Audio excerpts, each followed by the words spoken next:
Hi and welcome to Today in Africa Desk. Today we are going to talk about mental health and the clergy. We are joined by professionals who are going to help us understand mental health and how our pastors can remain stable mentally. Join me as we go and hear from them. Story yangu Africa way, oh, oh. Story yangu Africa way, oh, Africa way.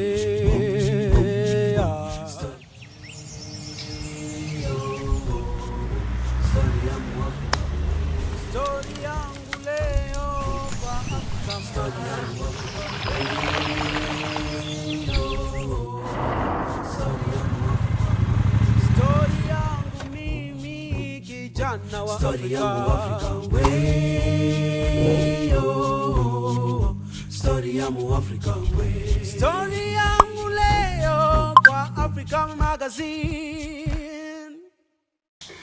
Okay, thank you so much for joining us. We are glad to have you here. Maybe you can go ahead, introduce yourselves. We can start with Daktari. Okay, thank you so much. My name is Dr. Margaret Kagwe. I am a counseling psychologist and I'm also a trainer, and that is, I think, what I enjoy more. And I teach people about mental health, self-awareness, and therapeutic spaces. And I'm happy to be here. Thank you. Well, thank you so much for having me here. This is Mary Kingatwa. I'm a counseling psychologist and also a mental health champion. And I thank God for the opportunity also to be in this space of mental health awareness and also training together with Margaret, the mental health awareness and therapy and everything to do with mental health. Thank you.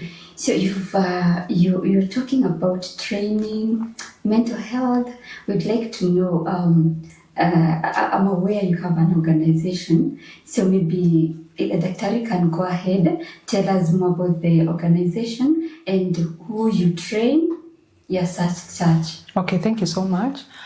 We have the Mental Health Champion Initiative, which started in the year 2020. During the height of COVID, people really didn't know how to deal with that. And we were forced to stay in our houses. And one of the things I tell people is, every time you wake up in the morning and go to work, you're actually escaping from the home environment temporarily. And so you go meet other people, and any stress that was going on there is actually absorbed by engagement outside. So during COVID, there was nowhere to go. And so wives and husbands and children had to stay together. And that's the time people realize they don't know how to cope. They realize having each other 24 hours a day without the hope tomorrow there will be a break, that people began to be overwhelmed.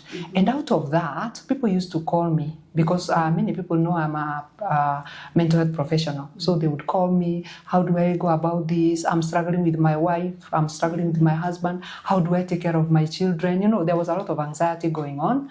And I was also invited by many different organizations to speak online about mental health. So out of that, I asked myself, what is this communicating? That people have a need. And I asked myself, as a professional, what information can help people to know how to take care of themselves and not wait for problems to come? Because sometimes we are very reactive. You wait for problems to come and then you begin to solve them. How can you put yourself in a situation where you are preventing the problem? So I came up with a curriculum. And this curriculum involved being aware of who you are, being aware of what you can do every single day, the little things that you can do every day, so that you can put yourself in a good space. Even when other people come, you can be able to recognize people taking you to a place you don't want to go, and you can be able actually to defend yourself. So I came up with a curriculum, and there is the understanding of self, then there is behavior, then there is understanding of the sources of abnormal behavior. Then also, I also captured the social interactions and how we interact with each other based on your mental space and my mental space. So a person with a struggle will not interact with other people in a smooth way because their struggle comes out. So I was also able to incorporate what are the interventions available, beginning with the preventive. What can we do differently in our homes? What can we do differently in workspaces so that we can accommodate each other and what we bring to the table? And then we also like talk about stigma. And then on top of that, I request people to go for therapy. Yes. Therapy to know themselves. Therapy to become aware whether they are operating at their best. And all that put together, that is what we call the Mental Health Champion Initiative. And when you go through the training, you are actually able to now champion for yourself, meaning you wake up, be the best version of yourself. That's the time you can be able to recognize other people's struggles and support them. So when I came up with that curriculum, I called a mentor, a lecturer who taught me in my psychology class, and I shared with her my view and I shared with her the curriculum, and she was like, you know what, Margaret, I am in. And so what did she do? She came up with a list of therapists, actually lecturers and doctors, professionals, who subsidized their cost to an extent where, like, I was not believing. They were charging 2,000 per session, and most of them charge more than 10K per session because these are doctors, these are the trainers in universities. And with that, we began the training by telling people, anybody interested, join the class. And we graduated the first class in, I think around December 2020, and Mary happened to be part of my circles, and she was in the first class. So they went through the training, which is 10-week training, 2 hours per week, with assignments on how to improve on behavior and the therapy, and we graduated the first class. Today, we are graduating cohort 17 and cohort 2 of the AIC Clergy. Wow. So something important you have mentioned, AIC Clergy. So there is a specific group that you train. So maybe you can, I don't know whether you can go ahead or she can go ahead. Maybe I could ask her to say something because were it not for her, probably it would not have been easy for me to be able to be accommodated in that space. So maybe we can speak a bit about that because we work alongside each other. Her as a moderator and me as the trainer, and of course as a psychologist, she helps me co-train. She helps me bring out everything in ways that it can be understood from a Christian perspective. So, Mrs. Mary, maybe you can go ahead, tell us when you joined as now the moderator, and you tell us more about the AIC Clergy or the pastors. You can start with that. All right. Yes. Well, thank you. I concur with what Dr. is saying, and we have been together with her. She has been my mentor even before I joined the Champion Initiative, and I was looking up at her and admiring what she was doing. And I can say she's one, as much as it's a calling being in psychology, she was one of those people I would admire how she's doing and how she's helping people. And with that, when the cohort was starting, the Champion was starting, I was among the very first because I was so, curious to know what is this and what is she doing. And being in the church and having so many other issues that are going around, and some of them I could look at them and see the spiritual approach, and I was feeling like, okay, it's the spiritual approach, but I think there is something else beside the spiritual approach, beside praying, beside reading the word, beside fasting, and somebody's coming with an issue. And so I started like reaching out to her because I could see, of course, we have prayed for this lady or for a certain person and a client, and I felt like, no, I think we need further intervention, and this is the psychological part. So having now gone through the Champion, I realized that there is that part and that space of awareness that comes through understanding me, understanding the holistic, the whole person. That is the spiritual part, the mental space, and then the physical. And through Daktari, we were able to be trained about the mind, spirit, and the body now. And with that, now I started looking at the church and the faithful, the members in that angle. And because of that, and now being in the church, I realized having now, because the cohort that Margaret was doing, it was for everyone. Yes. Everyone could come, and everyone, regardless of their faith. Yes. And I felt like, no, our pastors need this kind of approach, and we cannot put them together with other people, because they might be, some conflict there. Yes. Because now when you put pastor with another person, probably, for example, from the Muslim community and other, there might be. Yes. So I thought of why can't we do a cohort for the pastors, so that now they will know how to. There is something else beside praying for members. They understand them. Some of them, there is something we call the biopsychosocial spiritual approach. And I realize for the pastors, we do the spiritual approach.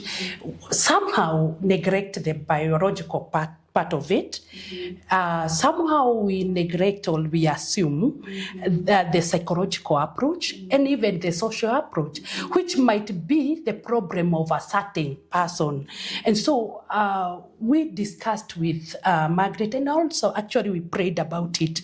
We were not very sure how to go about it, because not being a pastor and then trying to tell them that there is something else you can do, it was not very easy. But we really prayed, not once, not twice. We met, we tried to see how do we go about it. And I thank God that God created that space. There was a certain church where they were having a camp, just a medical camp. And because it was from one of our churches, and they felt like now we need a psychologist, as much as we are doing the physical, the medical approach, we also need a psychological approach. And they invited me. And now, because it's a church, the host pastor felt like we also need pastors.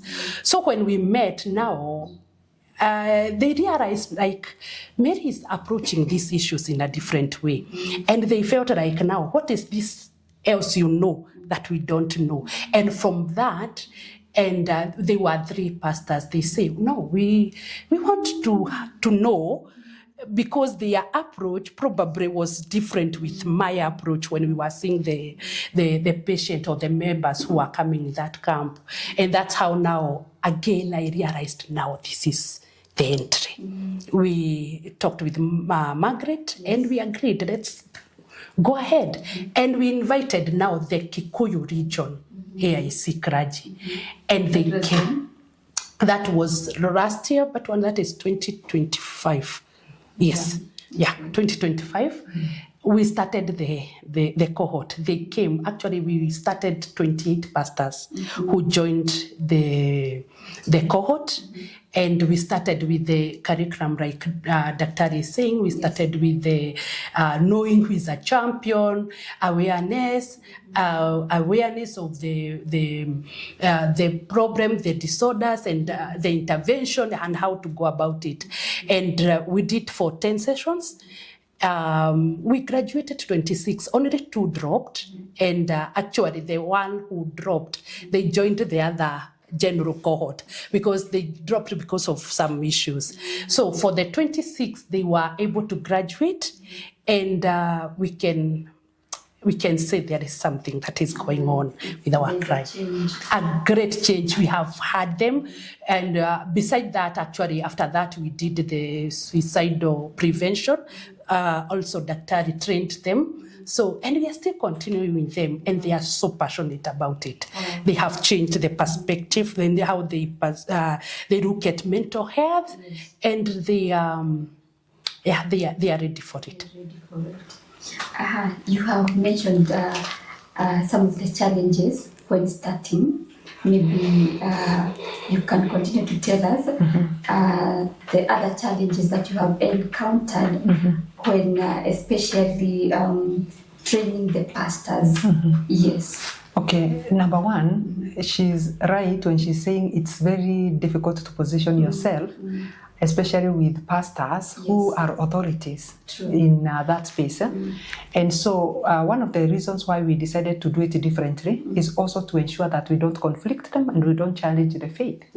And so one of the challenges we had was, number one, looking at everything in terms of the spiritual sense. And we said that a human being is made up of three selves.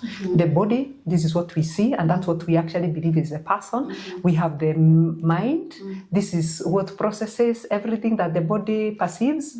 And then we have the spirit, which is like the guide. What you believe, you do. If you believe you are beautiful, you walk like you're beautiful. So basically, you can see now clearly there's a special spiritual space. So if you look at everything from spirituality, then it means you are actually disregarding the physical and the mental. One of the things I tell people is your mind is actually supposed to help you understand your beliefs and understand your body. But many times we use our spirituality to understand the mind, and it is the other way. So for me, the mind is the one that processes who I am, what do I deserve, who is the best for me, who is not treating me well. So now we had to bring it out, and actually in the cohort I'm able to use Bible verses that actually bring out the mind as an aspect of a human being. There are several verses in the Bible that talk about the mind.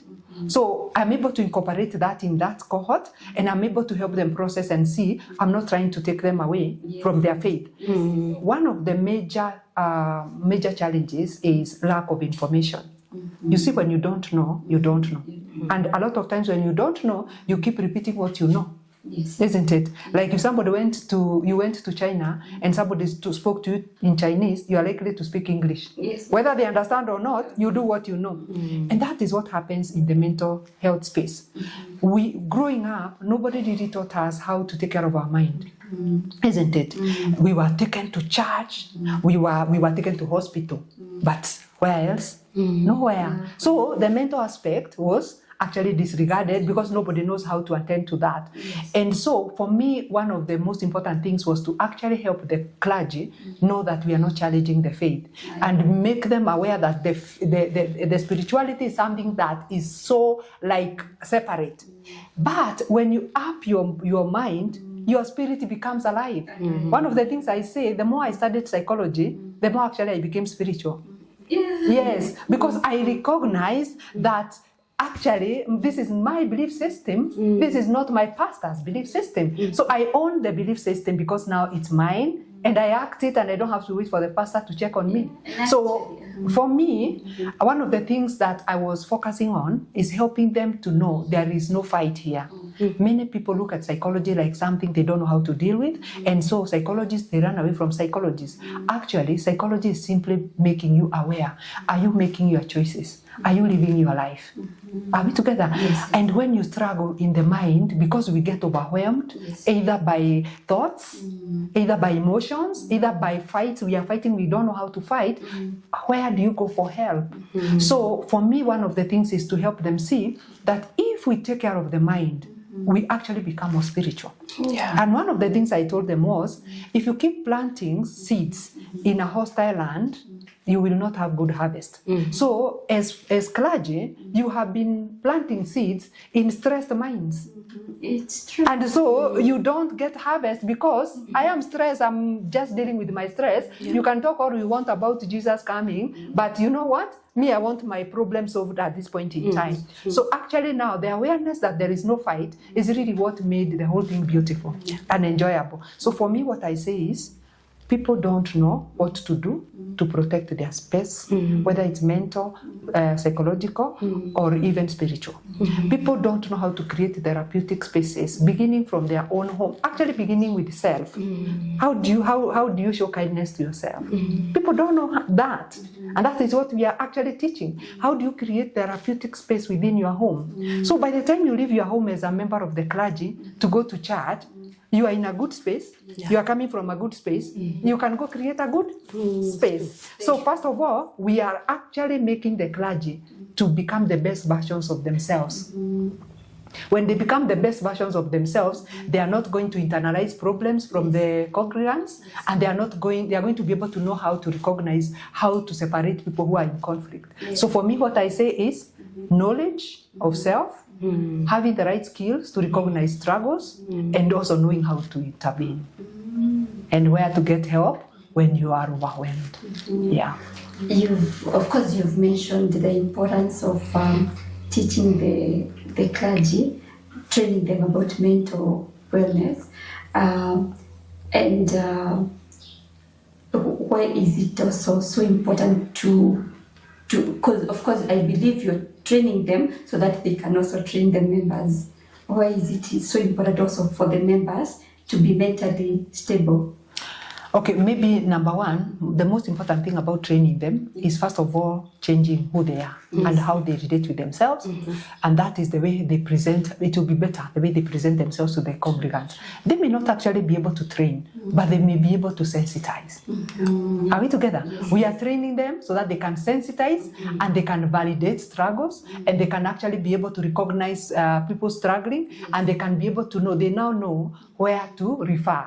So basically, you have opened them up to become aware of this mental situation and what to do about it. And what we are actually encouraging them is, now if they want their members trained, they can actually recognize and maybe separate populations, and they can also get age-appropriate training, because again, you cannot categorize the youth together with old people. It wouldn't make sense because they're in different stages of life. So for me is, they can call professionals to come and help because if they again take it upon themselves to train in mental health, it's going to create a conflict. Yes, it's true. Isn't it? Because they are already authorities in the spiritual space. So they should actually maintain that. Then they can invite people to come and maybe teach about stress management, because when again they want to do that, then it will be like, when are you the pastor? When are you the mental health? So we want them to become better versions of themselves, become aware of the needs of their congregants, and attend to those needs. And actually, that is actually very important, because most of us believe pastors are also psychologists. You know that when I have a problem and it is mental, I go to pastor. Wow. That means people should know we go to the wrong people. Yes, I can go to a pastor, but a pastor maybe will preach to me, but he will not be able, not unless he invites a psychologist, a professional, he may not be able to solve the problem. That is very important. So exactly, and I think I can add on that. Like when pastors are trained and they become aware that their members have other different struggles, they will approach the case in the pastoral perspective. Of course, they are trained. They have the pastoral counseling. They have it, and they know now, and they are trained on how to go about it. But also now, having been champions, they know it's not only the approach of the pastoral. The pastoral comes with prayers. The pastoral comes with the encouragement, the word of God, which is very necessary, as we said, because there is the spirit that belief system needs to be fed, and it is fed by the pastor. But now a pastor who knows that our members, they don't only need that approach, but also probably they recognize, as much as I have prayed for this member, I've encouraged with the word, there is something else. Now they are empowered to understand this might be another problem that need another intervention. And so they are trained to have the ability to refer. Because at some point, there were times that pastors could feel like, I can do everything. And I think that's how now the mismanagement comes, because doing everything means even having the psychological approach, which they are not well trained or skilled on that. But helping and empowering a pastor to know that when you refer, it's not that you are incapable. It's not that you are inadequate. It's not that you are not a good and a complete pastor. It is that you know who you are and you know your boundaries and you recognize the space of the other professionals. That ability and that power it's very needed with the pastor, so that now they would not only pray, they will know that this one, because even when they were trained, they were trained that you'll be able to recognize this is a psychological approach. They were trained to know this will not only need prayers, not only a psychological approach, they need to be fed. Yes. They need just the food, to get something to eat. They need, so that power, that recognition that I can refer, and referring is not that I'm not capable, but I am empowered and I'm able to know and to recognize this is this and this is what is supposed to be done. Maybe you can continue to tell us maybe the misconceptions on mental health among pastors that you encounter when training them. Yes. Actually, one of them is like when somebody is struggling mentally, it's because they have sinned. It's sin. They are not right with God. They are not praying. They are not reading the word of God.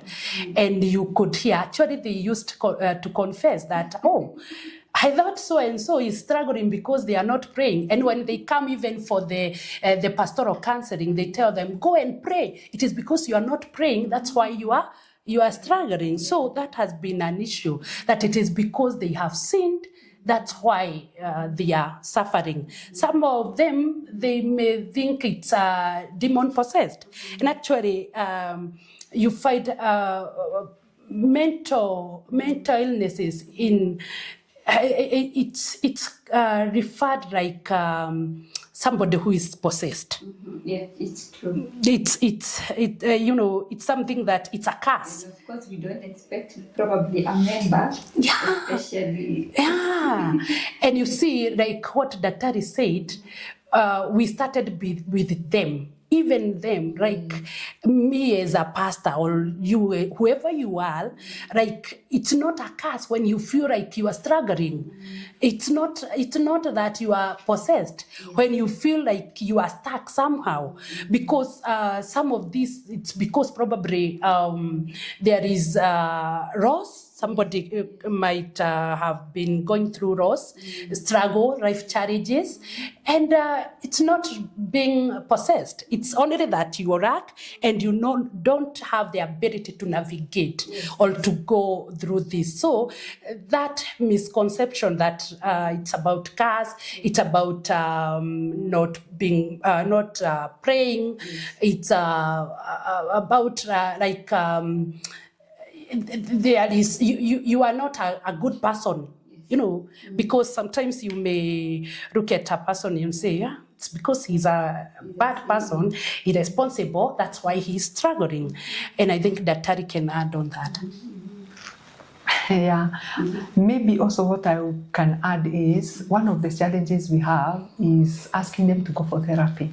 Therapy is one of the things that we require them to do to become champions. And so it looks like, what is that about? Why am I talking to somebody about me?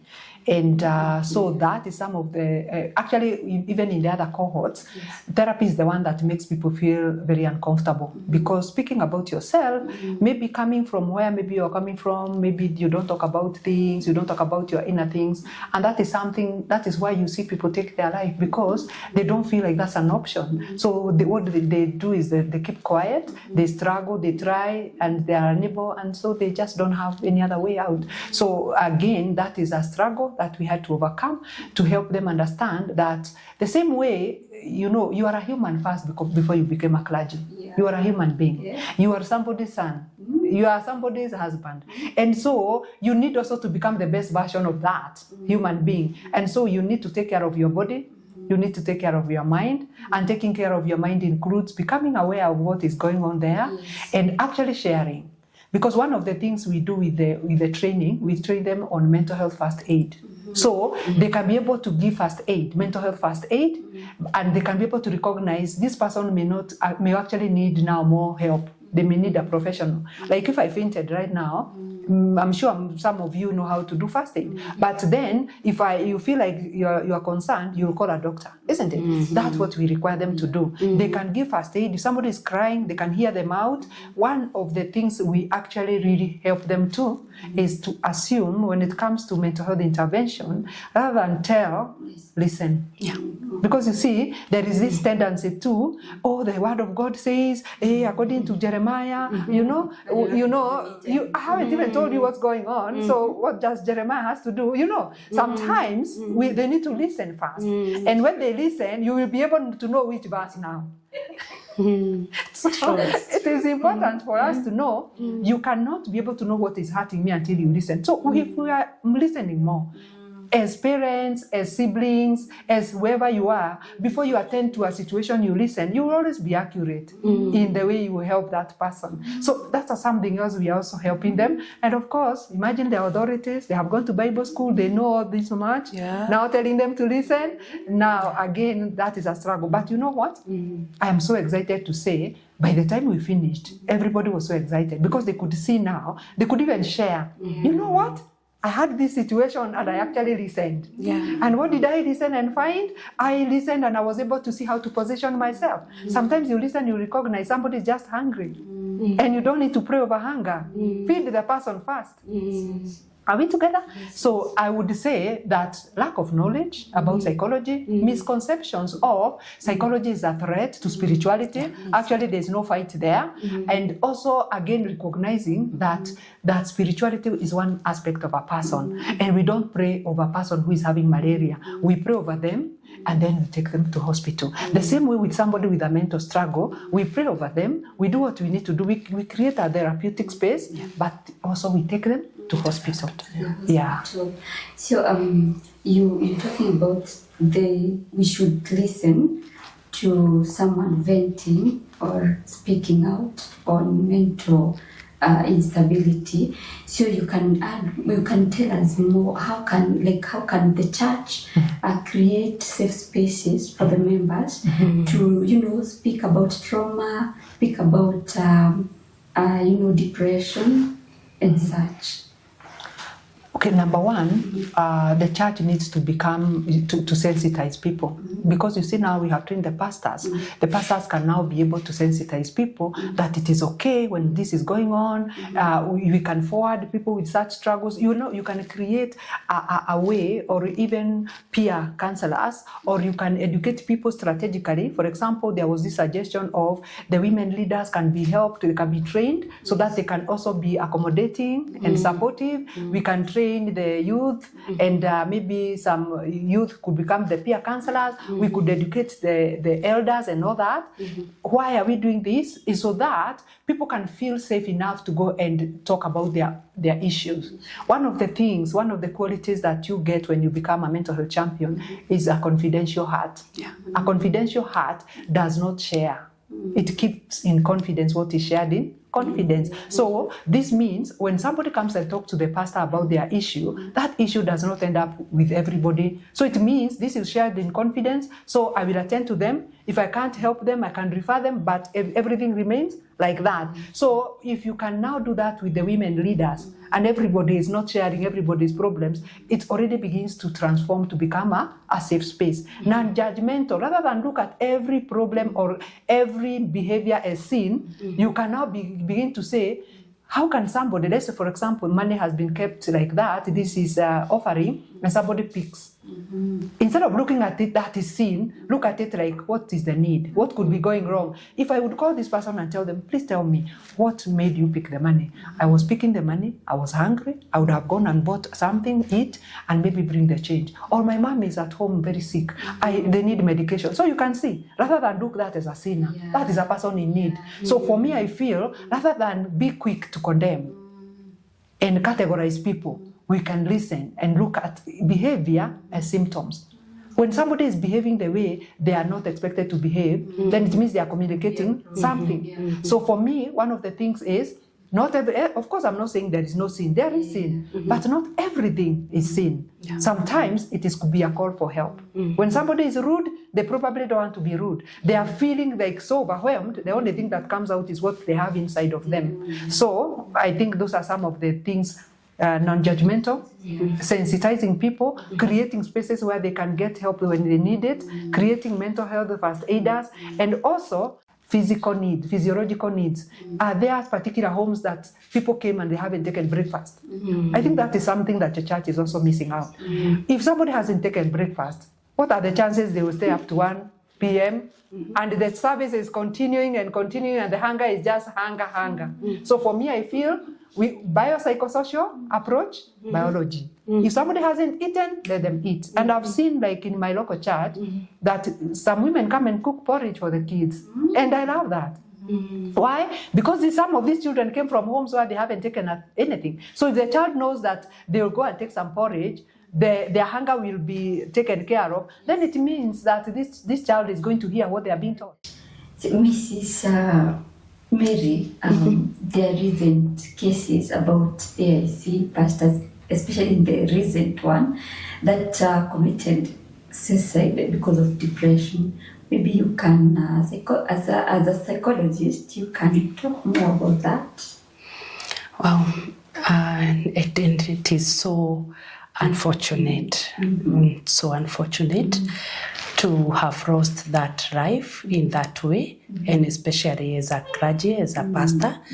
To me, I felt somehow defeated, and I was asking myself, wow, what are we not doing, or what are we doing as a church? Because it's so alarming. And having gone through the training of the clergy, I was asking myself, is there anything else we have to do? Because mental illness is an illness like any other. And I always say, if I have somebody who is suffering, for instance, let me just use cancer or any other disease, how do we treat them? We are always there for them. Yes. We pray for them. We comfort them. We encourage them. And we start with them. And especially even when it comes to finances, we support them so that they will be treated. And somebody suffering from mental illness, that is an illness. And so it needs a lot of support. That person needs, as we were saying, needs somebody to listen. Because in most cases, it's to vent out or to confess or say what is happening inside them, because it is a battle within. And that battle within needs somebody to listen. And as we are just having this issue of that young pastor who is young, I was feeling like, yes, there was a need to listen. Yes. There was a need to know exactly what is happening. And I pray and I hope that our church will look at this thing in a very different way. So that will be there for our people, not only the clergy, but even to the members, that we will listen to them, we will give them room, we will not condemn them, we will not judge them, we will put ourselves in their shoe. Because if somebody is feeling like, I don't want to continue with life, it means, like, if you ask, who want to die? Who want to die anyway? Regardless, that is a young man with a young family and desiring, like, even to go through the whatever he was called to do. But having said that, I want to die. And even not only the thought, even going to an idea of how to do it. And not only the idea, even doing it and literally, succeeding in that, that is a struggle, and that is an illness, and it needed support. And even after that, I think we were not to condemn, we were to support even the family and to make it as a platform to announce and to tell even the members and even the mourners that this is an illness. We like create awareness during the burial, during the even the whatever the maombolezo and everything. Like we create awareness. We let people know this is an illness. Like if it was cancer, we could have honored.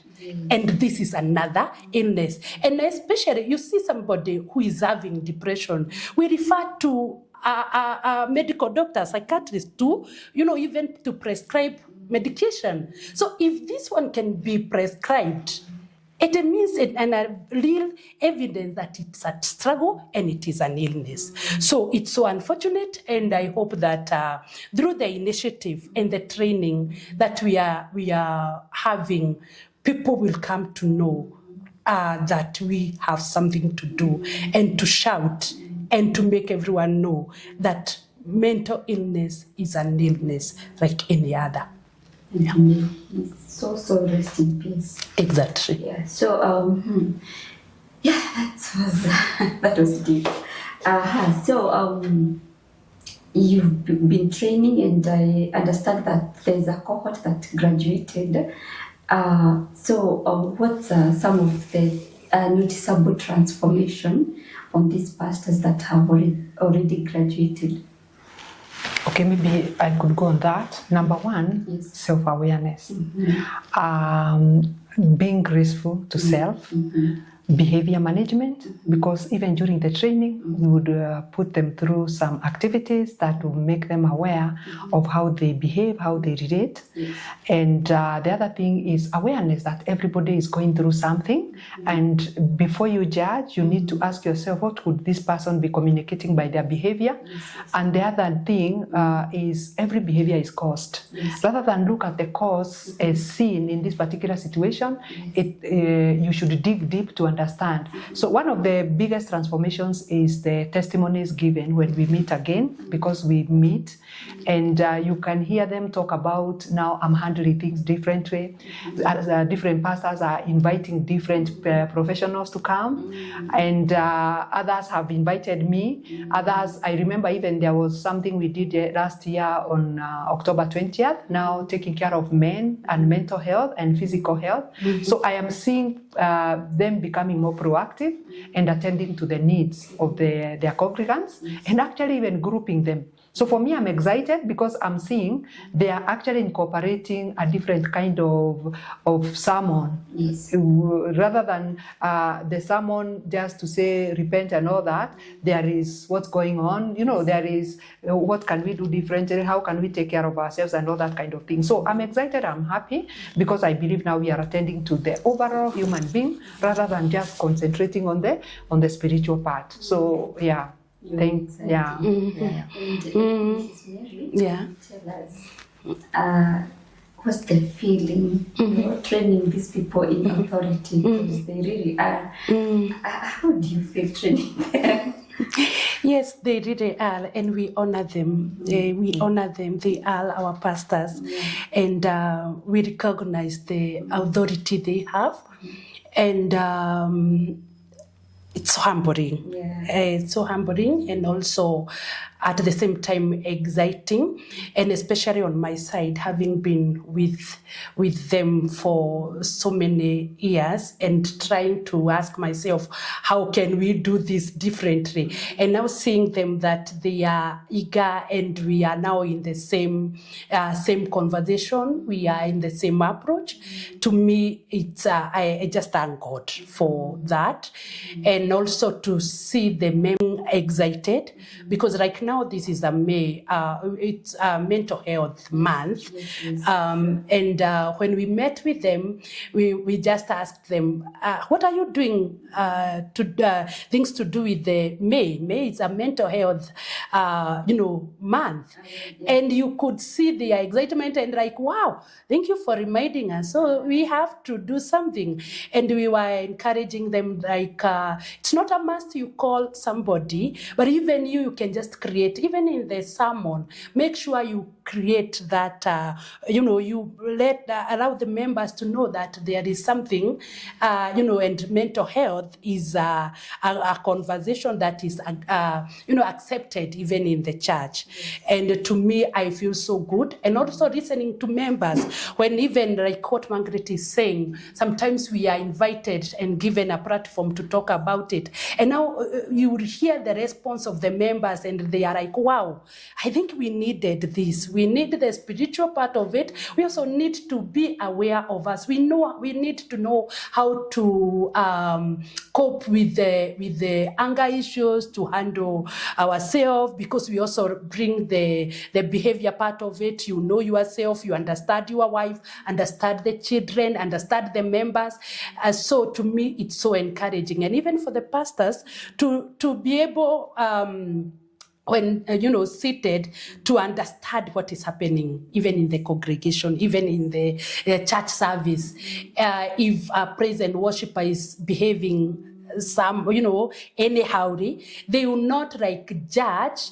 They are like, now what is happening with that? If somebody came late, and usually comes late in the church, before they judge, they ask themselves, what is happening with that member?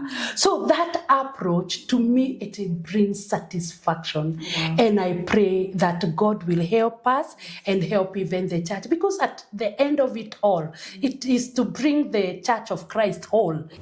So Dr. maybe you can talk to the young people and families who may be struggling mentally, tell them something. Okay. Yes. Number one, it is important to know that all along growing up, we were taught about hygiene, we were taught about how to clean your body, but it is now we begin to acknowledge our mind as an important tool in navigating life. And so if you are struggling with either stress or maybe anxiety or maybe depression, acknowledge that it is a struggle. The same way you have malaria, you can go for treatment. There are professionals out there who can be able to support you and help you to know how to prevent any other problem, or even to how to cope with what is going on. So for me, I would also want to speak to the general public about supporting each other in mental struggles. Mental struggles, just like physical struggles, we need support, and we need to acknowledge that we can also be helpful. We need also to create therapeutic spaces at home where everybody can be heard, everybody can have the opportunity to explain what is going on with them. I think the families are too busy looking for money, and they're forgetting that there are struggles that could actually be attended without money. So I feel the family unit needs to slow down and ask themselves, who are members of this family and what does each person need? What does the child in nursery school need? What does the person who is a teenager need? And when we begin attending to these needs, we may actually prevent a lot of struggles, because many children are ignored and they feel unheard and they grow up with a lot of bitterness. And that is what we are calling trauma today. And so for me, what I feel is that begin with yourself, acknowledge yourself, love yourself, speak for yourself, seek for help for yourself. And that is the only way you can be strong enough to look at another person and be able to recognize their struggle. And then you can be able actually to help them come up with a solution. You can support them. So for me, I feel that we can heal each other. The family is a unit that is supposed to be self-regulating. What does this mean? It means the solutions to the family are still within the family. In fact, when people come to therapy, they actually realize that the solutions they come up with were within them all along. I just help them become aware of these solutions. So for me, I feel we need to be kind to each other, and we need to listen to each other. Parents, as much as you know and you know how to parent, also listen to what the children are telling you in terms of what they are going through, because you can attend to what is going on. As I finish, maybe I'll say something about listening. Many times we listen to respond. Let's begin to listen to understand. Many times we look to see the style. We need to begin to see the style and also the feelings. We need to see the person. Then we also need to think, not just think about what this person is doing, but also think what could be informing what they are doing. And then when we are speaking calculated words. words are like medication, that the doctor gives you medication for a period. They don't give you all the medication to swallow at once. So we need to be more listeners, and we need to be kind to each other. So for me, I believe mental health, we don't have to use a lot of money. We don't need a lot of machines. All we need to do is to be intentional with each other and intentional within groupings and families. Thank you. So as we finish up, maybe Mrs. Mary, you can tell us or briefly tell us the impact we hope to see to our churches and community as large as you train the clergy. Well, thank you so much. One of the impact is to see the church driving the clergy becoming aware of what is happening. And we start by saying, it all starts by understanding me, understanding who I am, understanding the calling, understanding the purpose of being in this life. And also that aspect of recognizing exactly what am I supposed to do.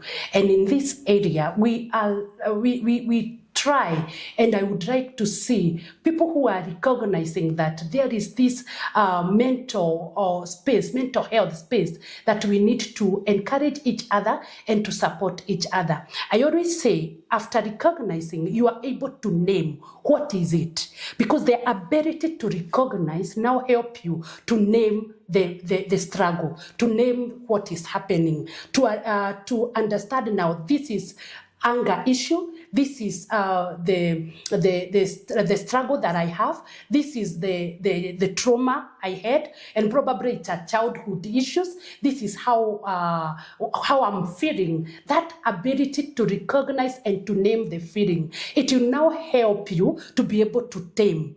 And by taming, it will help you now to know, where do I go for me to silence this voice? Because sometimes there are voices that comes and they are the struggle, and now this is where it leads to feeling like I don't have to live.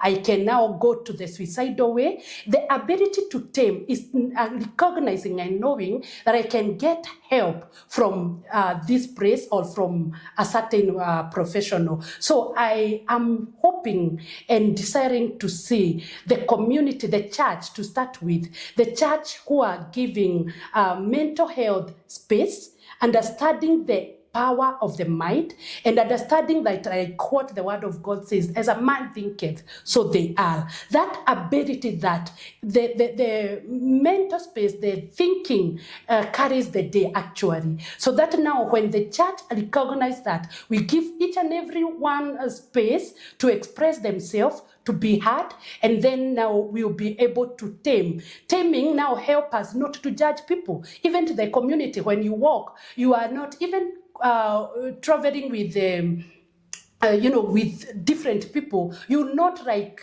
label people, name people, call people names. You are able to know that this is the problem, and they only need the support. They only need understanding. They only need to be listened to. And so that is what I desire. And also even to our church, AIC, where we belong, that the story will change, that mental health will be one of the, as much as we will be able to balance the spiritual, the mental, and the physical approach holistically. Our members will be catered for the all side, so that we will not just bring the church with very small legs and body, and with a big head. That is the spiritual part of it, but the other things they are struggling, and our members are struggling. So that is the impact I'm looking forward to see in the church and even in the community.